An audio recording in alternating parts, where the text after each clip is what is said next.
Alhamdulillah.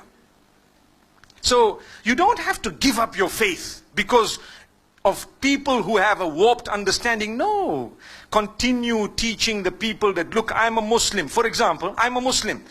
And I'm a good Muslim. I'm a devout Muslim. But I'm reaching out to you. I love you. There are sects among the Muslimin. We get along. That's how it should be. We should be getting along. We should greet each other. This business of labeling people kafir is one of the roots of the problems we have. And that does not exist only with one sect. Trust me, it exists with many, many sects. When you have a difference, this one's a kafir. Why? For what? Why use heavy terms? Obviously, this might be understood by the Muslims more than others. But we know it's a problem because the minute you label someone with these labels that are so heavy, do you know what will happen?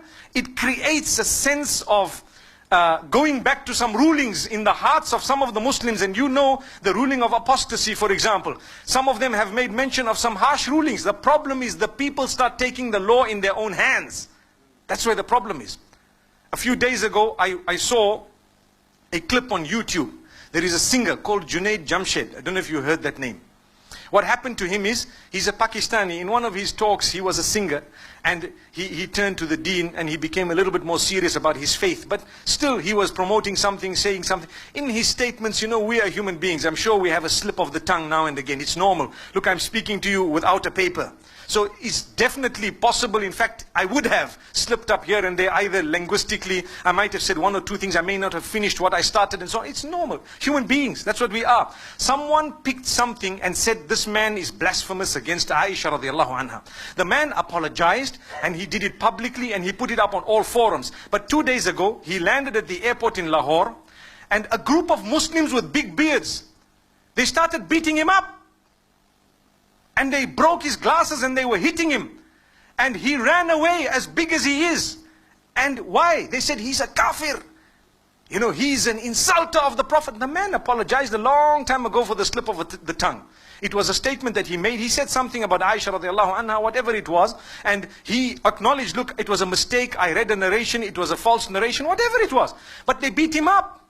Those are the ones who are listening to the others who is sitting back in their little parlors, calling this one kafir, that one kafir. What happened? As a result, the public took the law in their own hands to hit him. There's a difference of opinion, leave the man. But he apologized on top of that. And still, what was the root of that? It was because someone somewhere called him a kafir. That's what it is. Relax. If I have a difference with you, I could say, my brother, this is a deed of disbelief. That's correct. But to label you, hey, this one, that Allah has kept one entire day to do that. It's known as Yawmiddin, the Day of Judgment. Don't judge people just like that. If people were non-Muslim and they accepted Islam, or people were sinful and they came to the right path, remember there would also be people on the right path who later become sinful. It could be. So don't be judgmental. Try and contribute positively to everyone. Try and reach out to all. If you see something wrong, there is a way of correcting it. Think and think deeply, not just shallow. Think very deep. People are generally good, but the devil comes to us and makes us love gossip and start up a problem, and we get excitement when we see people fighting. Yeah, you see, it's gone there and it's there. For what? May Allah subhanahu wa ta'ala gather us together in Jannah the same way He has gathered us here. May Allah bless you all. Wa sallallahu wa sallam wa baraka ala nabina Muhammad.